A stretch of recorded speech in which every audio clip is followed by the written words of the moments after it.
our soldiers, our agents, our airmen, our officers. We can never repay you, but from our hearts we like to say that we thank you. We can never repay you for the legs lost. We can never repay you for the abs lost. We can never repay for the lives lost. But from our hearts,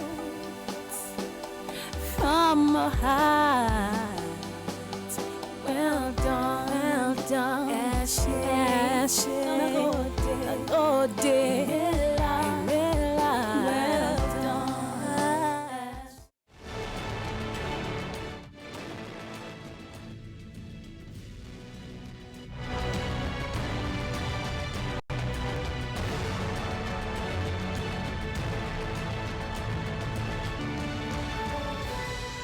NTA International News, Africa's window to the world. Nigeria gets formal certification to retain its Category 1 status. As federal government increases investment in water management for food production, farmers gain over 4 billion naira in 4 years. People's Democratic Party inaugurates Interfaith Committee towards ensuring peaceful coexistence.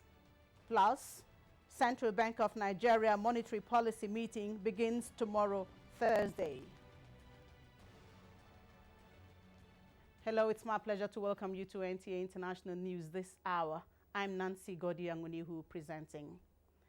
The United States Federal Aviation Administration has issued Nigerian government a formal certificate to retain its Category 1 status. This followed an internal aviation safety assessment in April this year. Details will come your way in our subsequent bulletins. And a Center of Excellence in Environmental Restoration is to be established in Ogoni Land before the end of 2014 to train and provide competencies and support services required by stakeholders in the protection, preservation, and restoration of impacted environment. Petroleum Minister Mrs. Daisiani Alison Madueke gave this indication at a workshop aimed at giving impetus to the implementation of the UNEP report on the environmental restoration of Ogoni Land. Energy correspondent Hawa Salihu Adama completes the story. It is 3 years after the United Nations Environmental Program UNEP report on Ogoni Land was presented and the establishment of the Hydrocarbon Pollution Restoration Project, HYPREP, mandated to restore all communities impacted by hydrocarbon contamination in Nigeria, with specific reference to the implementation of the UNEP report on Ogoni Land. Some of the transition phase objectives and emergency measures as recommended by the report have to an extent been achieved, but critical areas as envisioned by federal government, the Minister of Petroleum Resources, Daisiani Alison Madueke, believes are still pending. Could have had it a little earlier. But now that we are all together, we must speak honestly and transparently and move forward in a very aggressive manner. We will clearly create a major steering committee and we will phase the restoration process in such a manner that people will actually see and feel what is happening. And critical to this will be actual training and capacity building of Ogoni youths themselves, which we want to see started this year. This new direction, which government promises will adopt more creative and all-inclusive measures, is supported by stakeholders like the Minister of Environment, Laurentia Laraba Malam, international oil companies, traditional and community leaders, the private sector, and even UNEP. Another milestone aimed at restoring hope to our people. If the President has now finally, and the Petroleum Minister has finally yielded to our call, please, I want to tell the Ogoni people to behave. Recommendations expected from the forum include a structure other than HYPREP, which will handle funds disbursed for the entire restoration process. In Abuja, Hawa. From environment, we move on to agriculture issues. Irrigation is identified as a key to the attainment of food security employment and poverty alleviation among rural communities. In this report, Musa Baba Aliyu takes a look at the issue of water management for food production in Nigeria. Nigeria is currently housing over 340 billion cubic liters of water, out of which 100 billion are found underground. The resource is used for irrigation, water supply and hydroelectric power generation. Considering the role of irrigation in the attainment of national food security and the potentials to increase agricultural productivity as well as job creation, governments at all levels have continued to invest in that direction. Long value chain, of benefits that are available to the people. Some people are farming, some people are harvesting, some people are bagging, some people are transporting. The federal government has in addition constructed additional 37 dams and rehabilitated tents of various sizes to enhance irrigation activities in the country. A total of 397,060 hectares of irrigable land has been developed. Out of this, 118,064 hectares were cultivated in the past 4 years, and 1,416,768 farming families that are participating in working on these irrigation facilities. Considering the achievements being recorded by the President Goodluck Jonathan's administration in water management, development partners are equally investing in the initiative. We have invested 56 million euro in 5 states. $170 million has been invested for the improvement of water supply and urban water reform in Nigeria through the Federal Ministry of Water Resources. The federal government has given assurance for the completion of 149 dams of various sizes across the country. It has, however, appealed to the beneficiaries to safeguard this investment for the benefit of all. We complete water project, we come back there in 2 years, they will be in a state of disrepair. This is because communities are not doing enough in terms of ownership and investment. In Abuja, Musa Baba Aliyu, NTA News. And the National Committee of Colleges of Agriculture and Related Discipline has called for sustenance of the federal government's school agriculture program with a promise to contribute to its success. The committee said this on a visit to the Senior Special Assistant to the President on School Program on Agriculture in Abuja. Ibrahim Adra reports. The visitors used the occasion to lay before the Senior Special Assistant to the President problems they say may hinder colleges of agriculture from effectively keying into what they call a brilliant initiative. They decry the lack of recognition by Tertiary Education Trust Fund, TED Fund, a problem they traced to 2010. Unfortunately, with this denial, when the law was reviewed in 2010, we have noticed a significant drop in our enrollment. The SSA noted the issues and promised to work with other stakeholders towards ensuring that colleges of agriculture are properly repositioned to assist in training middle-level manpower to help in driving the program. She also has a charge for her guests. The government has done its own side, but there always seems to be a gap in terms of following up, in terms of pressure putting. There can be no better pressure group like the farmers of Nigeria if we all put our heads together. Dr. Sani took our audience through the thinking behind the school agriculture program. The visitors, visibly elated and gingered for the task ahead, left a memoir to remind the SSA of the visit. In Abuja, Ibrahim Adra, NTA News. And away from agric matters, as part of efforts to increase public interest in reading culture, the Federal Ministry of Education says plans are underway to transform public libraries into public information access avenues. This is part of the message of the Minister of Education delivered by the Permanent Secretary Dr. Mark John Mwabiala at the induction of certified librarians held in Abuja. Correspondent Edino Justice in this special report brings us the relevance of libraries and librarians to education. Libraries are said to be as old as education itself, as they serve as places for the storage and retrieval of information. For easy access, this information are stored in an orderly manner, these days in two formats, hard copy and soft copy. Its management, therefore, requires the skills of trained professionals called librarians. Their role to educational development is in terms of providing the information services needed.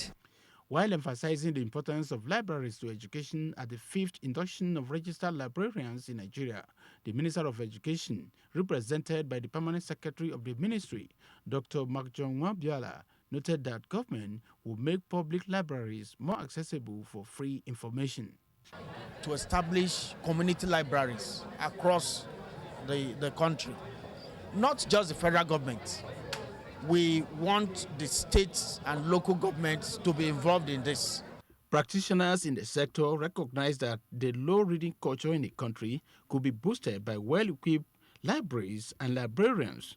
The new inductees are well equipped to manage the use and application of information and communication technologies to library operations. The emergence of information communication technology, many believe, has enhanced the development of library services, aiding of justice. And the Nigerian Institution of Electrical and Electronics Engineers is advancing skills and business development, engineering innovation and national progress through mentoring and capacity enhancement. The two-day summit in Abuja is expected to hold free technical training for participants and create room for networking. Correspondent Oku Ebeyong reports. Creation of wealth and jobs by governments all over the world has been a challenge and a major concern to policymakers. In Nigeria, many institutions and governments have continuously demonstrated a commitment and desire to make more progress. This is why the Summit of Electrical, Electronics and Communications Engineers, CC, currently going on in Abuja, is exploring the possibilities for more jobs and self-employment. This is starting points. They have to go on the job experience.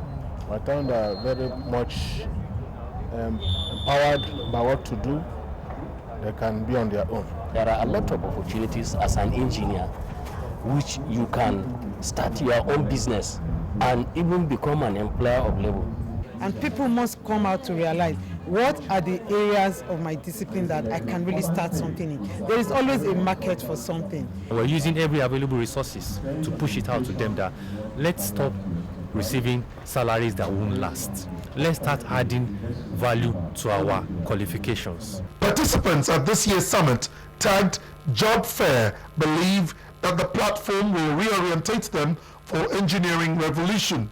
I want to take away like steps I could use to jumpstart my career. This forum, according to stakeholders, is also expected to add value to the engineering profession, build capacity, and further drive Nigeria's development process. In Abuja, I am Oku Ekpeyong, NTA News.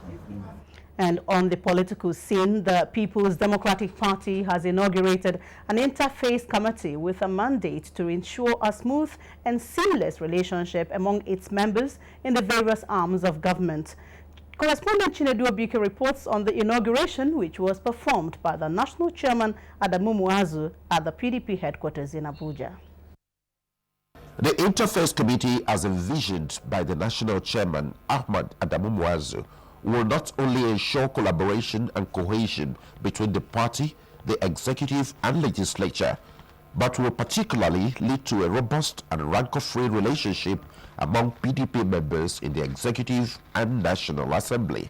And we have seen the need to very urgently put up this committee to work out modalities, ways and means of interfacing with one another so that we have a very, very smooth working relationship, for especially between the legislature and the executive.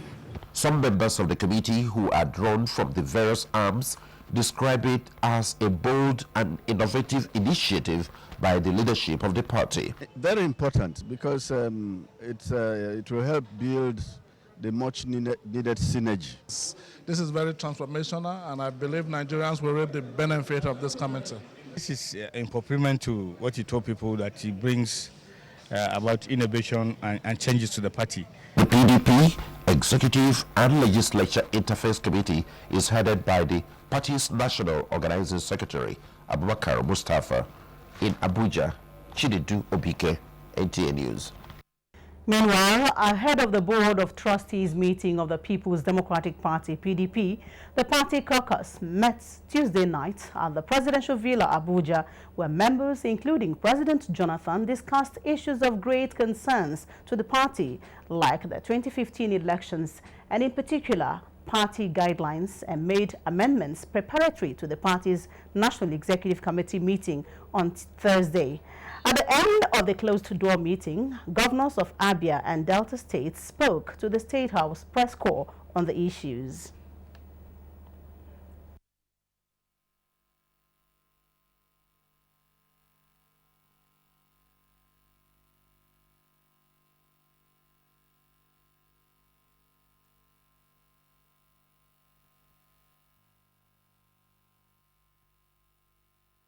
Southerners are calling for the removal of INEC chairman over certain decisions? No, nothing like that. Nothing like that at all. That is not included in our guideline. Okay. Guidelines concern the election, how the party will be guided. That was what we did. We didn't consider removal of any person at all. Like I said, it is the National Executive Committee that will take concrete decisions. What we just do here is to brainstorm on certain issues that we presented at the National Executive Committee meeting. So it's on that Thursday that a lot of the decisions that will guide us for the 2015 election will be discussed and decisions taken. Meet later Wednesday night. The 2015 general elections is about 150 days away. Politicians and political parties and politicians are putting their acts together behind the scenes to put forward their best candidates. This is why elder statesman and South leader Chief Edwin Clark is appealing to the national leadership of the People's Democratic Party to adopt President Goodluck Jonathan as the party's candidate for the presidential race. He made the pleas at a caucus session with the leadership of PDP South Zone in Abuja. Mia Ogidi reports. They were led by their chairman, Cairo Ojiogbo. He made it clear that President Goodluck Jonathan has been adopted by the South Zonal Office of the People's Democratic Party as their sole candidate, while plans are on to ensure all-round victory in other elections in the zone. The issue won't dissipate energy, fighting at national convention and contesting elections and all those things. The zone have no choice than to see that come 2015 they vote en masse, 100%. Chief Edwin Clark appealed to other zonal offices of the party to follow this direction. For him, President Goodluck Jonathan needs no further campaign as his works have endeared him to Nigerians. Jonathan has done well. Let the various organs of PDP adopt Mr. President. But there was a reminder by Chief Edwin Clark to his visitors to always assist President Goodluck Jonathan to tackle critical national issues. In Abuja, Mayor Ogede, NTA News. And to douse the current tension and misgivings on INEC's recent creation of additional 30,000 polling units across the country, INEC Chairman Professor Atahiru Jega says the Commission will continue to engage stakeholders in all sections of the country for their understanding. Professor Jega stated this on NTA's Current Affairs Program platform. There is a terrible misunderstanding of our intention in creating polling units. We want to clarify that. We have started engaging, we will keep on engaging. You will never have enough engagement. On platform tomorrow, Thursday at 2 p.m. Nigerian time for details of NTA's engagement with INEC Chairman Professor Atahiru Jega on the challenges before INEC ahead of the 2015 general elections.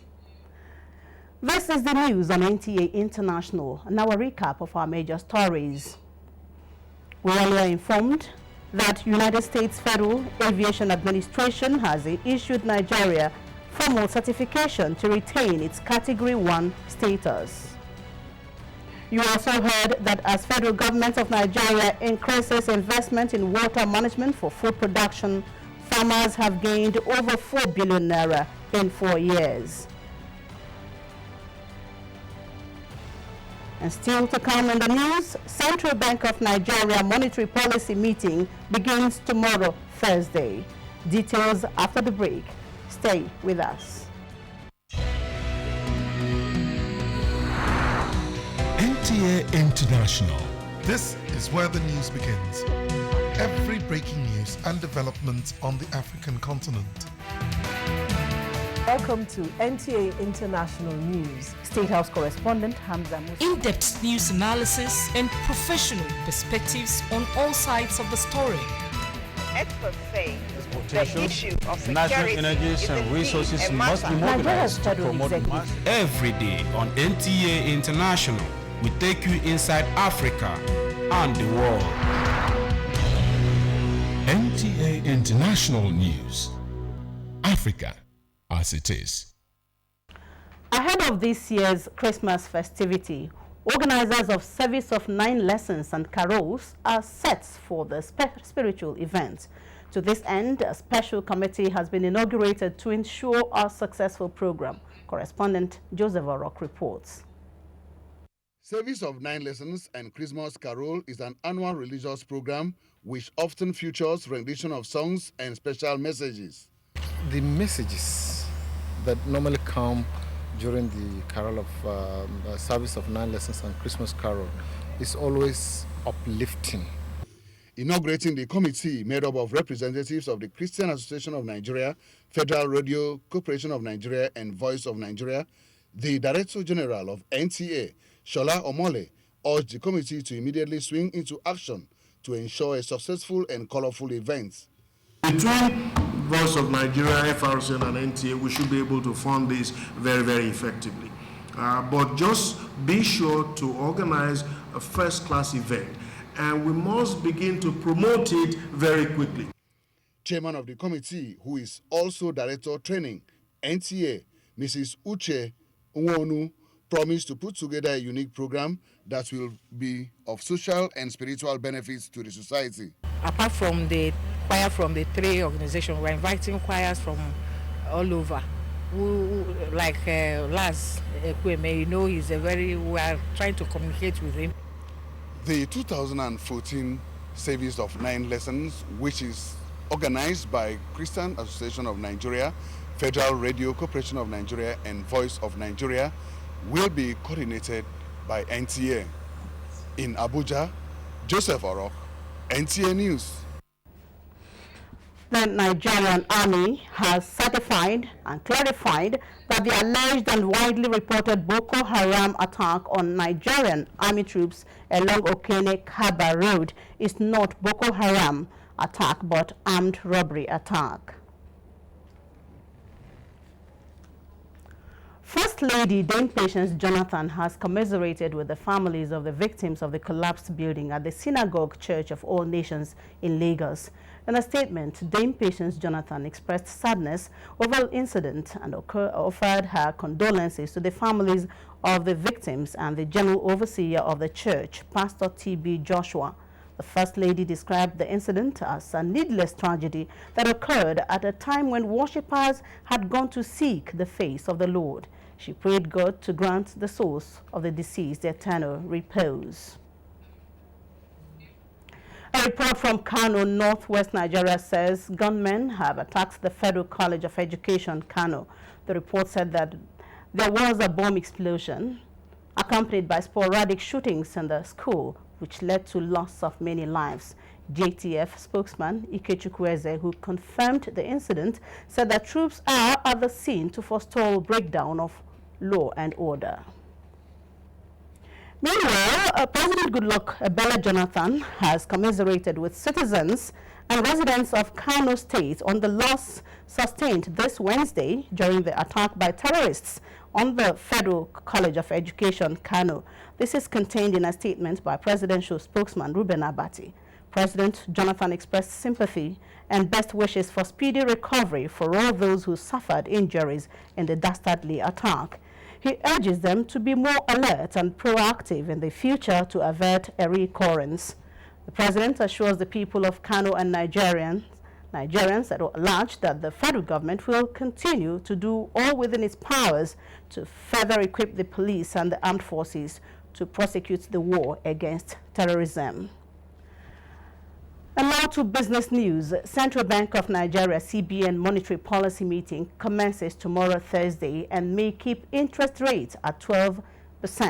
Plus, Ghana and the International Monetary Fund to redress economic imbalance of those and these are more with Chiazalam Ekie.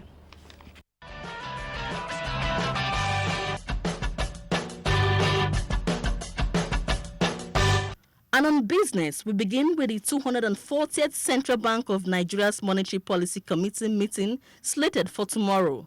Some financial watchers believe the interest rate may remain unchanged at 12%. If the Monetary Policy Committee keeps the rate unchanged at 12%, it will be the 18th time in a row. The meeting will be the second chaired by the new CBN Governor Godwin Emefiele. He has promised to seek a gradual reduction in borrowing costs. And in the money markets, the CBN has intervened to support the Naira after the currency shed 0.57% at the beginning of the day's trade to 163 Naira to a dollar. Despite dollar sales by all companies, the pressure on the Naira continued at the parallel markets. Meanwhile, Ghana and a team from the IMF have begun talks aimed at restoring fiscal balance as part of a larger plan of economic reform. Ghana in August sought an IMF assistance to help tackle fiscal problems like inflation, budget deficit, and currency. And from Cameroon comes a report that its consumer inflation rose to 1.1% in the first quarter of 2014, compared with the same period last year. Over the last 12 months, consumer inflation has risen to 5% against 2.3% for the same period. And also in Swaziland, inflation is to 6%, a development likely to be embraced by consumers. According to the Times of Swaziland, the year-on-year inflation decreased from 6.2% in July. Chiazalam Ekie, NTA News. And next is weather forecast for Thursday and on major Nigerian and world cities.